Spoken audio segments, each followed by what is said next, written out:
Hello, I'm Joe Ferguson. This is my studio in Weston. I've been doing sculpture for 60 years or so, and if you'll follow me, we'll go inside.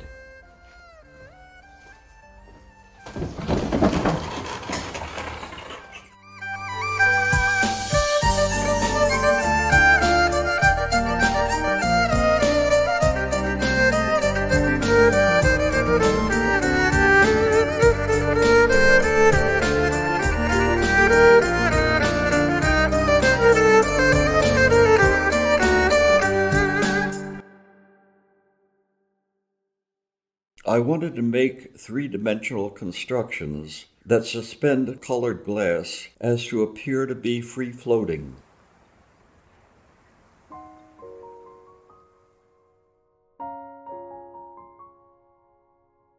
The space between the pieces allows light to come through and become part of the composition.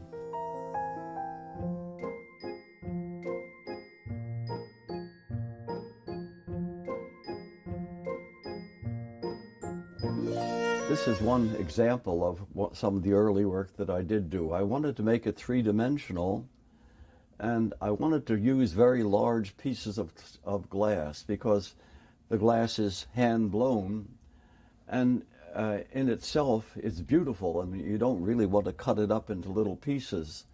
So how to do that was my problem. And in this case, I made a wooden frame and then used brass rod, and made a kind of a armature to set the glass in, and then I bound the pieces of glass with copper foil, and in this case, using large chunks of glass for the texture, and even blown forms that I got down in West Virginia. And in that way, I was able to build compositions that were more modern and that allowed light to come into the room, because I didn't want to have a dark cathedral setting. Most of the modern work done at that time was light and airy, and so I wanted to preserve that and use the glass in that way.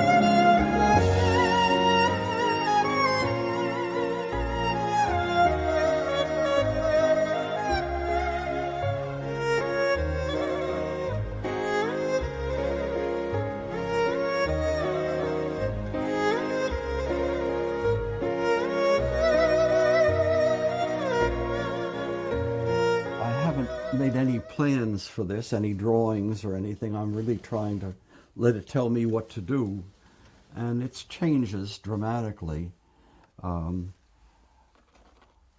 Lips, I've tried different lips, and of course sometimes they work and sometimes they don't. But the idea is really to put glass in a position where it can be seen and colorful, more than depicting a figure. The most important part of it is to get a structure that holds the glass and that is really shows the glass and the color and form off to advantage.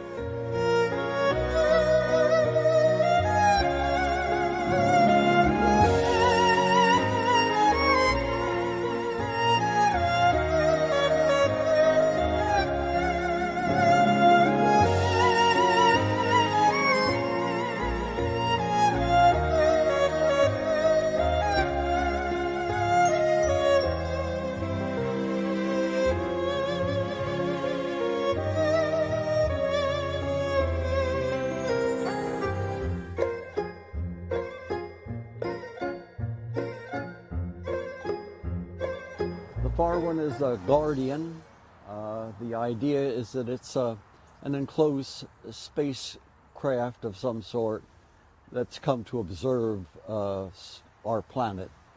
It's made out of Corin. At the time, my welding was just beginning, and Corin was a popular medium at the time for sculptors to explore. It's supposed to rust and stop rusting, but unfortunately it does keep rusting.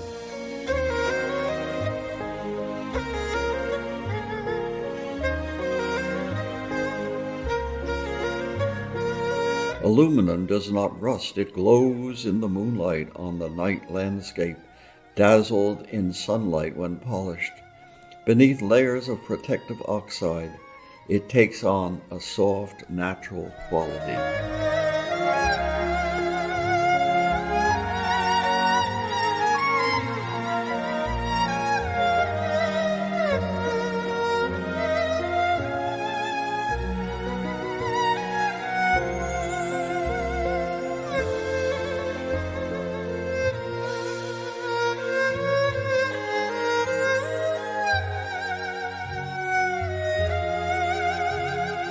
It's called narwhal, and it's based on a conch shell that's been eroded by the sand. When you walk along the ocean, you'll find shells, and the sand has eroded parts of the outer part of the shell. So you see the convolutions of how the shell grew, and to me that was very interesting because it's so sculptural.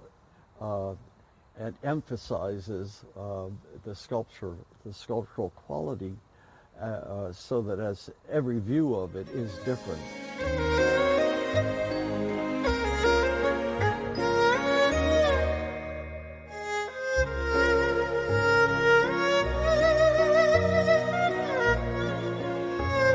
To compete with nature, sculpture must have size, monumental presence, contrast of materials and dynamism, a surface that dazzles in the light.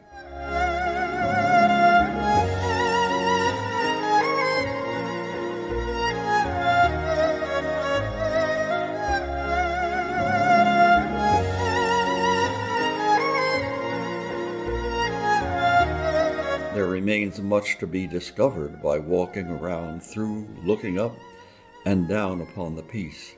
There should be a sense of sharing, juxtaposing one's own spatial mass and rhythm with that of the sculpture.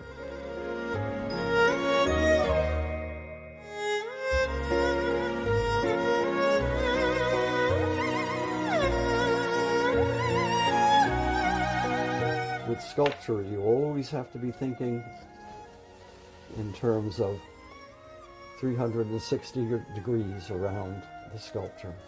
So it has to look good from every angle.